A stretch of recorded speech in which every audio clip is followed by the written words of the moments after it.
Hi there, I'm Andre from Peak Motorcycles. I'm here at the Norton stand at EICMA 2025.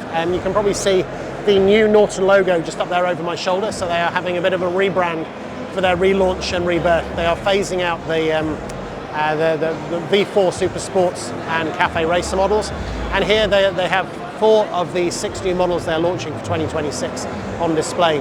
Now if you want to see the full press conference, I was standing at the front, and that is on the Peak Motorcycles Instagram account. It was done as a live, which I think means you can watch it all back as a reel. It was only done with my phone, so I apologise for the quality. Nevertheless, a lot of the people have cleared out now, so I think I can actually get around the bikes and show you them. It was an absolute bun fight right after the press conference. So here we go. So then this is the first bike I want to show you. So this is the Norton Atlas. Now, if you've been following Norton over the last few years, including some of my content from Motorcycle Live, you'll have seen they did previously have some bikes that had also reused the Atlas name. Now this one is the Atlas GT. This is the more road-focused version with the cast wheels. When I first saw it, I thought maybe it looks, I don't know, a little bit bland, but then I think I'm not used to seeing flowing lines on an adventure bike quite like this, because everything seems to flow from the front to the back, including that grab rail, that sort of silver stripe down the side, the sort of the black panel underneath it. Everything just, you know, normally they're a bit more broken up than that. Having the one-piece seats, but still having the, you know, the high back seat for the passenger is quite nice. And actually seeing it up close, it looks almost like, I suppose what Mercedes have done with sort of the classic looking silver arrows. So yeah, so look at this at the front end. We've got these handguards, quite robust. They've got the indicators built into those. You know, lots of sort of spec around sort of the cruise control and the heated grips in there. It has a pretty big screen. I mean, that must be what, like 7-inch and 8-inch screen, almost like a tablet. It does have a PowerPoint above it. On the other side, we also have a number of other controls. I see it's got an SOS button. So this bike does come with the same electronics package as the Super Sports and the Super Naked, which I'll show you in a bit. Just coming in there, you can see it does have keyless ignition. It does have fully adjustable forks. Coming down the front, you see it does actually have that Biber caliper, so it doesn't have the Brembos.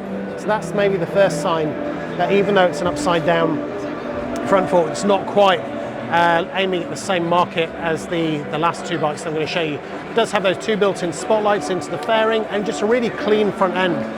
I mean, they've certainly done something different. There is no beak on this model. It does have a bash guard. I mean, there's no adjustable rear brake lever, but you can see you could move it forwards and back depending on your foot size, even if the end doesn't pivot in. You know, simple pillion pegs. You know, a fairly minimalistic exhaust down there.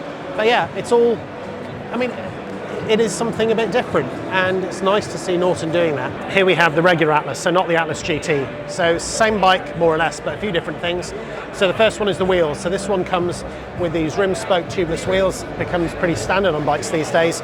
The other difference is it now has this silver panel on the side. It still has this black lower area, but it just breaks it up. It means that at a distance you can tell immediately which one it is. Other than that, I mean, certainly from a cockpit perspective, the bike looks very similar. Again, this sort of full-on electronics package, even things like the mirrors, which are really a thing of beauty, but those, I mean, they look massive in fact from there, but when you look at the side, and maybe not from that side, if you look from the front, I can feel that it's actually, you know, quite a low profile, you just see in there.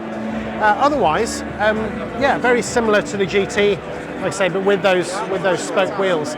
Now, I think both of these bikes, and I'll have to watch the press conference back to remember fully, but I think they're either around 580 or 680cc parallel twin, you know, not massive, very much in that sort of mid-market category. I don't know what the bike weights are, which will be a key really. If they are sort of Tenere sort of territory, then, you know, offers something different, even if these are the you know, not the historical Norton that's no longer in business, but the TBS-owned Norton, which is having its rebirth. Right, now for something completely different. This here is the Manx single-sided swing arm. It's quite remarkable carbon wheels, if you can see through there. I mean, this is definitely a class above the 2 Atlas bikes. Every sort of feature on it is definitely a higher spec. You know, there's no pillion option. It still has that same, you know, big screen. It does have fully electronic suspension, you know, front and rear. They said that the forks actually have a potentiometer in them, so they can actually control the dive. I mean, those wheels really are stunning. That's the sort of thing I'd see on an MV Agusta, but here it is on a production bike. They didn't mention prices, which I think will be key. But yeah, that really is, quite incredible. Even those side panels with all of the carbon fibre that is in there, and then these big Brembo calipers at the front on another carbon wheel. The front end does look quite striking with that single headlamp, with that sort of line that's highlighted underneath it. It doesn't have any cowl at all, no wind protection, but nevertheless a remarkable looking bike. Probably the most Norton of the lot. This is the Manx R. Again, very similar to the naked bike, except this time with a fairing, clip-on handlebars. Carbon fibre everywhere, those big Brembo calipers. Again, very clean lines. There is a lot of silver, uninterrupted silver down the side of that bike. And if I come up and show you from the top, again, it's got that big dash, even though it's got a fairing. Fully electronic suspension. If anything, those controls are fairly minimalistic by motorcycles these days.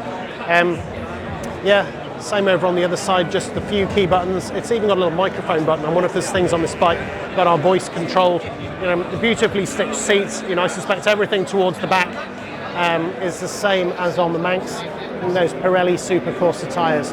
So yeah, really quite a cool motorcycle, and nice to see Norton doing something new that's replacing the old V4. So there we go, that is a look at the new bikes that are coming from Norton. It'll be interesting to see the prices. I'm expecting that the Manx bikes are going to be priced accordingly. The Atlas, I think, is going to be a bit more interesting because it's not packed full of premium components. They are also going to sell it in India. So yeah, it'll be interesting to try one, interesting to see what it's like and how it stacks up against the competition. Anyway, that's my video from the Norton stand here at EICMA 2025. I hope that's been interesting and useful. If it has, please check out my other content from the show, and maybe I'll see you there. Thanks for watching.